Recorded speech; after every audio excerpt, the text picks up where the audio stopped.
ಚೆನ್ನೈನ ಎಂಎ ಚಿದಂಬರಂ ಕ್ರೀಡಾಂಗಣದಲ್ಲಿ ನಡೆದ ಐಸಿಸಿ ವಿಶ್ವಕಪ್ ಟಿ20 ಕ್ರಿಕೆಟ್ ಪಂದ್ಯಾವಳಿಯ ಎ ಗುಂಪಿನ ಪಂದ್ಯದಲ್ಲಿ ಅಮೆರಿಕ ತಂಡವು ನೆದರ್ಲ್ಯಾಂಡ್ಸ್ ವಿರುದ್ಧ 93 ರನ್ಗಳ ಬೃಹತ್ ಜಯ ದಾಖಲಿಸುವ ಮೂಲಕ ಇತಿಹಾಸ ನಿರ್ಮಿಸಿದೆ.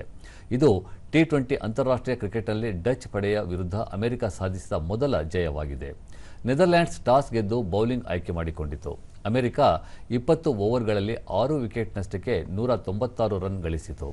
ನೆದರ್ಲ್ಯಾಂಡ್ಸ್ 15.5 ಓವರ್ಗಳಲ್ಲಿ 103 ರನ್ಗಳಿಗೆ ಆಲ್ಔಟ್ ಆಗಿ ಅಮೆರಿಕ 93 ರನ್ಗಳಿಂದ ಪ್ರಾಬಲ್ಯ ಸಾಧಿಸಿತು. ಟಾಸ್ ಸೋತು ಮೊದಲು ಬ್ಯಾಟಿಂಗ್ ಮಾಡಿದ ಅಮೆರಿಕ ತಂಡಕ್ಕೆ ಸೈತೇಜ ಮುಕ್ಕಾಮಲ್ಲ ಆಸರೆಯಾದರು. ಆರಂಭಿಕ ಆಟಗಾರರಾದ ಶಯಾನ್ ಜಹಾಂಗೀರ್ 20 ಮತ್ತು ನಾಯಕ ಮೊನಾಂಗ್ ಪಟೇಲ್ 36 ರನ್ಗಳ ಭದ್ರ ಬುನಾದಿಯನ್ನು ಬಳಸಿಕೊಂಡ ಬಳಿಕ ಸೈತೇಜ ಕೇವಲ 51 ಎಸೆತಗಳಲ್ಲಿ 5 ಬೌಂಡರಿ ಹಾಗೂ 4 ಸಿಕ್ಸರ್ಗಳ ನೆರವಿನಿಂದ 79 ರನ್ ಸಿಡಿಸಿದರು. 197 ರನ್ಗಳ ಬೃಹತ್ ಗುರಿ ಬೆನ್ನಟ್ಟಿದ ನೆದರ್ಲ್ಯಾಂಡ್ಸ್ ತಂಡವು ಅಮೆರಿಕದ ಶಿಸ್ತುಬದ್ಧ ಬೌಲಿಂಗ್ಗೆ ತತ್ತರಿಸಿತು. ಅಮೆರಿಕದ ಎಡಗೈ ಸ್ಪಿನ್ನರ್ ಹರ್ಮಿತ್ ಸಿಂಗ್ ಕೇವಲ 21 ರನ್ ನೀಡಿ 4 ಪ್ರಮುಖ ವಿಕೆಟ್ ಪಡೆದರು. ಅಂತಿಮವಾಗಿ ನೆದರ್ಲ್ಯಾಂಡ್ಸ್ ತಂಡವು 18.5 ಓವರ್ಗಳಲ್ಲಿ ಕೇವಲ 103 ರನ್ಗಳಿಗೆ ಆಲ್ಔಟ್ ಆಯಿತು.